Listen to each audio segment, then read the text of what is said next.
दिन को 10टा गीत गाउले लक्षे टंका कौटी प्रोग्राम करने जाऊे 1.5 लाख रू 2 लाख टंका तो 10 वर्ष 12 वर्ष है ह्यूमान सागर ये कथा कर तो 12 वर्षर टंका कौटी पशिची कौटी फ्लाट किणाई कौटी 40,000 टंकिया घरे से झीटी रोची जो झील ना कहते से झीटी कौटी 40 लाख टंकिया गाड़ी चलुची 40,000 टंकिया घर फ्लाट किणाई सब दूध का दूध पानी का पानी हो मीडिया हाउ हाउ हेले किसी फल फलबनी मु हाउ हाउ हेले किसी फल फलबनी माँ माँ को एति दरखास्त कर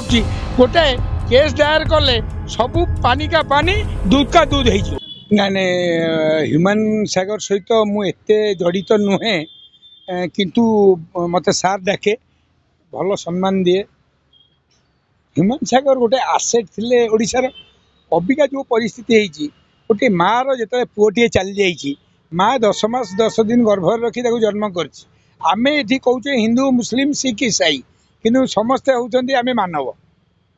ह्यूमान सागर आग जड़े मानव मानव नहीं सी सबुठ कम एज्रे देहत्याग कले जो कम एज्रे देहत्याग कले कम एज्रे देहत्याग आ पूर्व कर कहल बुद्ध भी करते स्वामी विवेकानंद भी करते तेणुक मुझे कहबी जे ह्यूमान जो हीन चक्रांत चली जो माने दायी ताकू इमिडिएट एति कहबी मोहन आपण माध्यम मोहन भाई की एति कहबी जे आपण आपर इन्वेस्टिगेशन करा जाऊ एवं जदि सीबीआई तदंत हम भी भल कारण आम आसेट चलीगला ह्यूमान सागर जिते गीत गाउले हिंदी स्टार उदित नारायण विनोद राठौर कुमार सानू एमाने कहीं ओडिशा दखल कर पार नथिले तेणुक ह्यूमान सागर टिटलागढ़ जो आसते सी तो ये मद पी मदुआ हाँक आसुले सी आसते गोटे कंठशिल्पी हाँपाई तो कंठशिल्पी जो गब्बर सिंह होगले पार सांबा और कालिया जुटी गले सांबा कालिया तो सांबा कालिया उद्यम कले गब्बर सिंह की मारिकी आमे गब्बर सिंह हवा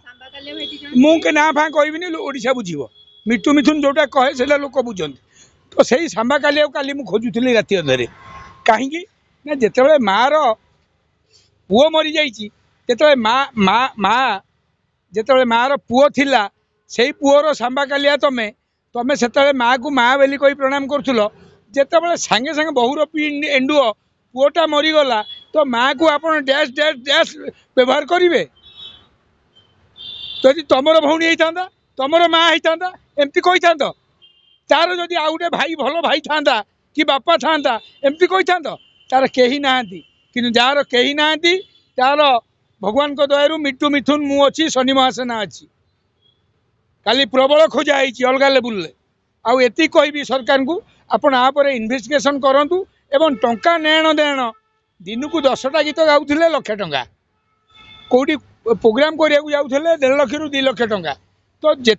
10 वर्ष 12 वर्ष है ह्यूमान सागर ये कथा कर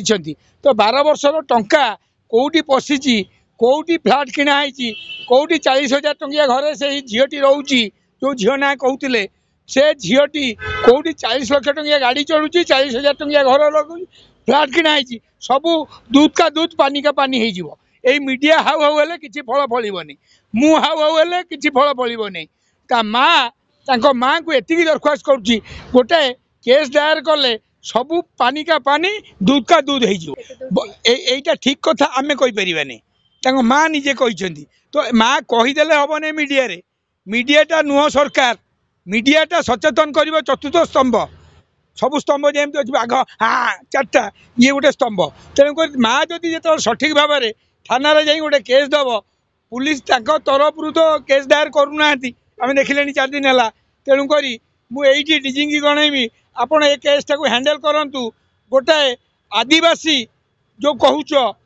जहाँ को सी जो आई से जगार आगुरी सरोज नंद भी आसती टिटलागढ़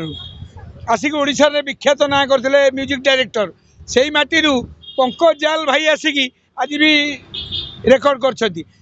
माटीर कथा तेणुक मुझे कहबी जमी हो ह्यूमान सागर को न्याय मिलवाई जिते लड़ई हम ओडिशार सबू मीडिया सांगे अच्छी एवं मु शनि महासेना मुख्य ओडिशा मिथुन भाई ओडिशा सांगे 24 घंटा अच्छी अधिक किसी कहबी ना इन्वेस्टिगेशन कर 4 दिन है 8 दिन पर लोक भूली जीवे। ନାଇଁ ମୁଁ ଜାଣିନି ସେ ବିଷୟରେ, ସେଇଟା ତାଙ୍କ ମା କହିଲେ। କାରଣ ଆମେ ଫିଲ୍ମ ଲାଇନ୍ ଲୋକ, ମୁଁ ଫିଲ୍ମ ଲାଇନ୍ କ୍ରାଇମ୍ ଲାଇନ୍ ଏଇ ଦୁଇଟାରେ ଅଛି। ତ ଫିଲ୍ମ ଲାଇନ୍ ହିସାବରେ ମୁଁ ଏତିକି ଜାଣିଛି ହ୍ୟୁମାନ ଭଲ କଳାକାର, ଭଲ ଗାଆନ୍ତି। କିନ୍ତୁ ତାପରେ କ'ଣ ଏଇ ଯେଉଁ ଘଟଣା ହେଇଛି, ଏଇ ଯେଉଁ ସୋଦାସୋଦି, ଏଇଟା ଟିକେ ଭଲ ଲାଗିଲା ନାହିଁ। ତେଣୁକରି ଯାହା ହେଇଛି ଆମେ କହିଦେଲେ ହେଇଯିବନି। ମୁଁ ଯଦି ଏବେ ତୁ ଯାହା କହିବୁ ମୁଁ କହିଦେବି, କିନ୍ତୁ ସେ ଫଳ ଫଳିବନି। ଫଳ କେତେବେଳେ ଫଳିବ? ଯେତେବେଳେ ପୋଲିସ ଇନଭେଷ୍ଟିଗେସନ କରିବ, ସିବିଆଇ ଇନଭେଷ୍ଟିଗେସନ କରିବ। ସୁର ରାଉତ ମିଟୁ ମିଥୁନ କହିଲେ କିଛି ଫଳ ଫଳିବାର ନାହିଁ। ଧନ୍ୟବାଦ। ବର୍ତ୍ତମାନ ମୁଁ ଏତିକି କହିବି, ଏଇ ଓଡ଼ିଶାରେ ଗୋଟାଏ ହିରୋ ବିପଦଗାମୀ ହେଇଯାଇଥିଲା, ଷ୍ଟାର ସିଏ ଓଡ଼ିଶାର କିଟ୍, ତା ସ୍ତ୍ରୀ ତାକୁ ସାଇଜ୍ କରିଦେଲା। ସେଇ ହିରୋ ଆଜି ଶନିମିନ ଯୋଗରେ 20 କୋଟି ଟଙ୍କା ଧରି ଭୁବନେଶ୍ୱରରେ ବୁଲୁଛି ରେ ଭାଇ ଫର୍ଚୁନରେ। କାହିଁକି? ଯଦି ସ୍ତ୍ରୀ କି ଆପଣ ଜଗିଲେ, ମୋ ସ୍ତ୍ରୀ 9:30 ହେଲେ ଫୋନ୍ କରୁଛି, ଅକ୍ଷୟ କୁମାର ସ୍ତ୍ରୀ ଟ୍ୱିଙ୍କଲ ଫୋନ୍ କରି ସ୍ୱାମୀ କି ମା ପରେ ଯଦି ଜଗିବା କଥା ଗୋଟିଏ ଲୋକ ଜଗିପାରିବ, ସେ ହେଲା ସ୍ତ୍ରୀ। କୋଉଠି ହେଲ, କୋଉଠି ଅଛ, ଆଉ କେହି କଣ୍ଟ୍ରୋଲ କରିପାରିବେନି। ମା ଜନ୍ମ କଲା, ହ୍ୟୁମାନ ସାଗରକୁ ଯଦି ଛୁଆବେଳେ ବିୟର ପିଇ ଦେଇଥାନ୍ତା, ହାଣ୍ଡିଆ ପିଇ ଦେଇଥାନ୍ତା, ହ୍ୟୁମାନ ସାଗର ତ ସେଇଦିନ ମରିଥାନ୍ତା, ଆଜି ମରିନଥାନ୍ତା। ମା ତାକୁ ନିଜର କ୍ଷୀର ପିଆଇକି ମଣିଷ କଲା। ତୁନେ ମେରା ଦୁଧ ପିଆ ହେ। ମୁଁ ଏତିକି କହିବି, ହ୍ୟୁମାନ ସାଗର ମା ତାକୁ ମଣିଷ କଲା, ତାପରେ କାହା ହୱାଲେ ଛାଡ଼ିଲା, ଖାଇବା ପିଇବାକୁ ଦେଇ ଭଲ ପାଇଲା, ସ୍ତ୍ରୀ ଆଣିଲା, ସ୍ତ୍ରୀର ପିଲା ହେଲା। ସେ ଛୁଆ ଆଖିରେ ଯେଉଁ ବାପା ମରିଯାଇଛି ବୋଲି ଯେଉଁ କଷ୍ଟ, ସେଇଟା ମୋତେ ଭାରି ଦୁଃଖ ଦେଇଛି ଭାଇ, ବହୁତ ଦୁଃଖ ଦେଇଛି। ଆଉ ଏତିକି କହୁଛି, ମୁଁ ଶବ ହବା ଯାଏ ମିଟୁ ମିଥୁନ, ଯେତେବେଳେ ସେ ଛୁଆର ଯାହା ହବ ଆମେ ଦାଦା ବଡ଼ବାପା ଭଳିଆ ଅଛୁ। ଏବଂ ଏ ଚକ୍ରାନ୍ତିର ପର୍ଦ୍ଦାଫାଶ ଯେପର୍ଯ୍ୟନ୍ତ ନ ହେଇଛି, ଆମେ ସବୁ ଶନି ମହାସେନା, ଲରେନ୍ସ ବିଷ୍ଣୋଇ ବି ଆମେ, ବାଲ ଠାକରେ ବି ଆମେ। ଧନ୍ୟବାଦ।